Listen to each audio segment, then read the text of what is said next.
અનુગામી અને પુરોગામી સંખ્યા. બરાબર, એકદમ ઇઝી કોન્સેપ્ટ છે, પણ શબ્દોનો થોડો ફેર છે એટલે તમને નવો શબ્દ લાગશે. અનુગામી શબ્દ કેવો કહેવાય, પુરોગામી શબ્દ કે ખાલી હવે જો શીખવાડીશ એટલે તમને એવું લાગશે હા એકદમ ઇઝી છે સાહેબ. બરાબર, હવે જુઓ પહેલું છે અનુગામી સંખ્યા. અનુગામી, ગામી એટલે અત્યારના બાળકોને આ બધા શબ્દોની ખબર નહીં પડતી હોય, એમના પેરેન્ટ્સ કે વાલીને ખબર હશે. ગામી એટલે એક તરફ જઈ રહ્યું હોય. બરાબર, ગામી એટલે એક તરફ જે પ્રયાસ થઈ રહ્યો એક તરફ જતું હોય એવી સંખ્યા ગામી એટલે જઈ રહ્યું છે. બરાબર, અનુગામી, અનુગામી એટલે અનુ કોઈ વસ્તુના આગળનું. બરાબર, તો હવે એ શબ્દ ઉપરથી સંખ્યા બનાવી. તે સંખ્યા શું છે? તો કોઈ પણ સંખ્યાની, આનો ટોપિક નું હેડિંગ મારી દેજો તમે નોટબુક ના અંદર, અનુગામી સંખ્યા.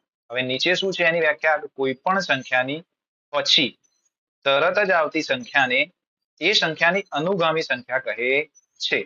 બરાબર, અનુ એટલે આગળની. બરાબર, તો અનુગામી આગળ જતી એટલે કોઈ પણ સંખ્યા પછી તરત જ જે સંખ્યા આવે એને શું કહીએ આપણે? અનુગામી સંખ્યા. એકદમ ઈઝી સમજવું હોય તો ધારો કે હું લઈ લઉં અહીંયા 21 લઈ લઉં.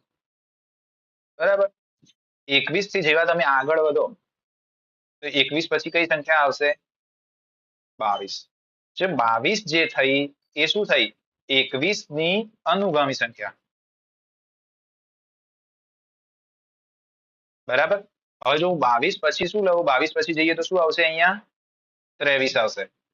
તો 23 શું થશે? 23 એ 22 ની અનુગામી સંખ્યા થશે. આ શબ્દ થોડો હાર્ડ છે પણ આપણે એમ સાદી ભાષામાં શીખીએ તો શું કે એના પાછળ તરત જ આવતી સંખ્યા એને શું કહેવાય? અનુગામી સંખ્યા. કોઈ પણ સંખ્યાના પાછળ તરત જ આવતી સંખ્યાને શું કહે છે? અનુગામી સંખ્યા. બરાબર, તો હવે 21 કોની અનુગામી સંખ્યા છે? 21 એ 20 ની અનુગામી સંખ્યા થાય. 20 પછી તરત શું આવે? 21. બરાબર, તો કોઈ પણ સંખ્યાની અનુગામી સંખ્યા પૂછી હોય તો તમને આવડી જાય. ધારો કે અહીંયા હું લખી દઉં, ચલો 249 લખું છું અહીંયા. તો 249 ની અનુગામી સંખ્યા કઈ થશે? નોટબુક ના અંદર લખો, ચલો 249 છે. 249 ની અનુગામી સંખ્યા કઈ થશે? એકદમ ઈઝી કોન્સેપ્ટ છે પણ શબ્દ યાદ રાખવાનો. અનુગામી કોને કહેવાય? પુરોગામી. હવે પુરોગામી શીખીશું, પહેલા અનુગામી જોઈ લો. 249 પછી તરત જ કઈ સંખ્યા આવે? 250.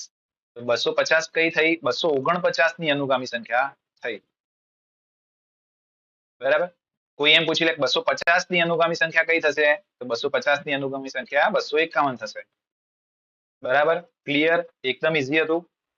પેલા એક ટેસ્ટ અહીંયા રાખ્યો છે, અહીં આપેલી સંખ્યાઓની અનુગામી સંખ્યા લખો. ચલો, આ બધી સંખ્યાઓ આપી છે, એકવાર નોટમાં લખી દો એટલે તમારા બધાનો કોન્સેપ્ટ ક્લિયર થઈ જાય. આ બધી સંખ્યાઓ લખી છે, સંખ્યાઓના બાજુમાં એની અનુગામી સંખ્યા લખવાની છે. બરાબર કરીને આ રીતે લીટી પાડીને લખી દેજો. ધારો કે 15 છે તો 15 ની અનુગામી સંખ્યા કઈ આવશે? 15 પછી તરત કઈ આવે? 16. તો આના જવાબ આવી ગયા હશે.